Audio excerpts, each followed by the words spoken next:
Salut à tous, bienvenue sur YouTube, bienvenue sur Facebook, bienvenue sur Twitter et bienvenue sur Google+.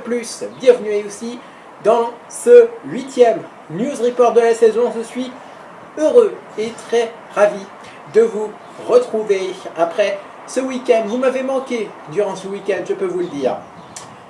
News Report, je vous le rappelle que c'est durant ces vacances de Pâques votre émission de la passion automobile. Chaque jour, une voiture présentée. On revient aux sources pour cette édition 2015 de News Report.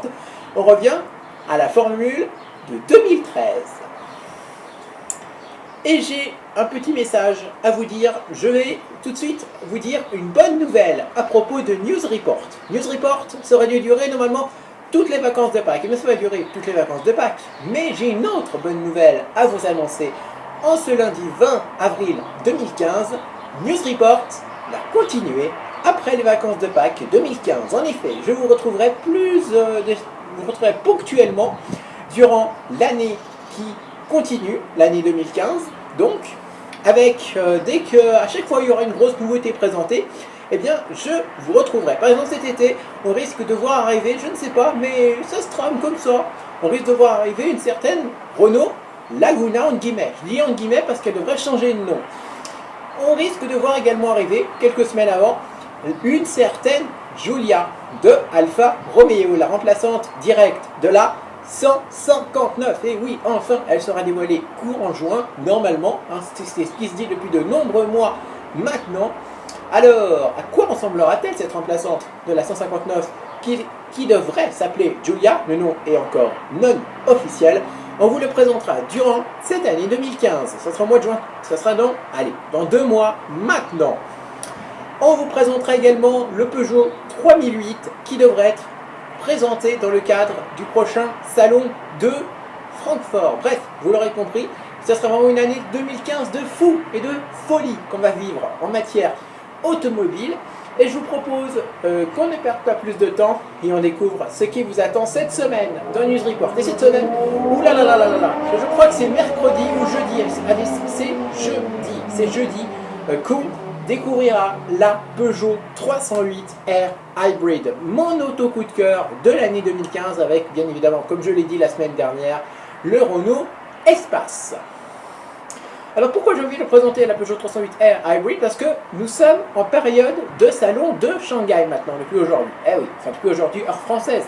Mais sinon, c'est depuis, peut-être ce soir, heure japonaise. En tout cas, je peux vous dire que on va vivre une semaine de folie. Et en ce lundi, c'est encore un lundi de folie qui vous attend dans News Report, car on va vous parler d'une auto que vous adorez tous. Enfin, je l'espère. On va parler d'une japonaise, oui, d'une japonaise. C'est bien japonais, Lexus, hein? Oui, c'est japonais. C'est la marque Luxe, non pas de Nissan, mais bien de Toyota. Alors pourquoi j'ai dit non pas de Nissan? Parce que je vais vous expliquer un peu les coulisses de News Report. Là, c'est au moins la troisième fois que je tourne cette séquence. Et en fait, avant, j'avais déjà fait 3 minutes de vidéo, alors c'était super bien. Et après, j'avais dit que Lexus était la marque Luxe de Nissan, alors qu'en fait, c'est Infiniti, la marque Luxe de Nissan. Et en fait, voilà, donc après, j'ai eu un petit fou rire, malheureusement en off, que vous n'avez pas pu voir à l'antenne. Un peu dommage, mais c'est bon, c'est comme ça. Mais bon, cette fois-ci, j'espère que ça va tenir la route. N'hésitez pas à réagir sur les réseaux sociaux. Top, c'est parti. Hashtag News Report 2015. Hashtag Lexus RX 2015. Le Lexus RX s'offre à vous tout de suite dans News Report. Bienvenue. Et donc, on va commencer tout d'abord par ce qui fait la particularité des Lexus, c'est la face avant. Pourquoi? Bien parce que les Lexus, ils ont une face avant plutôt sportive, et même dès les versions d'entrée de gamme. Mais ça, c'est fort ce que fait Lexus. Pourquoi? Parce qu'en fait, Lexus, maintenant, c'est le dynamisme, c'est la sportivité affirmée. Bref, vous l'aurez compris, Lexus, c'est du sport. Mais aussi de l'écologie, parce que le RX existera, encore une fois, ce RX de 4ème génération, existera dans une version hybride, s'il vous plaît. Et donc, après cette longue intro, il en fait temps de vous la présenter, cette 4ème génération du SUV japonais. La face avant, je vous l'ai dit, est donc sportive par excellence. On retrouve une calandre massive et surtout bien voyante. On retrouve également des blocs optiques assez imposants quand même, voilà, qui pointent vers la calandre et qui sont en deux parties, comme une certaine Lexus IS. Comme vous le voyez, la calandre étant d'une seule partie, elle n'est pas coupée en deux. On retrouve également des emplacements pour des anti-brouillards qui sont, je peux vous dire, bien placés et bien dessinés. Voilà, une face avant évoquant le dynamisme de la marque japonaise. Concernant le profil, et ça c'est mon coup de cœur, concernant ce Lexus RX de 4e génération. Pourquoi? Tout simplement parce qu'ils ont repris ce que fait Citroën avec un certain C4 Aircross. C'est-à-dire que si vous regardez vers l'arrière, c'est un aileron inversé. Oui, c'est comme la C4 Aircross, parce que la C4 Aircross, c'est aussi un aileron inversé qui part du toit, comme ça. Et donc, Lexus s'est dit, pourquoi pas reprendre exactement le même signe distinctif qu'un SUV Citroën, pourtant quelques mètres plus court que ce RX. C'est donc un toit quasiment flottant, un toit semi-flottant qui vous attend. Alors c'est quoi un toit flottant? C'est tout simple. En fait maintenant, un toit flottant c'est quoi? En fait, les voitures maintenant,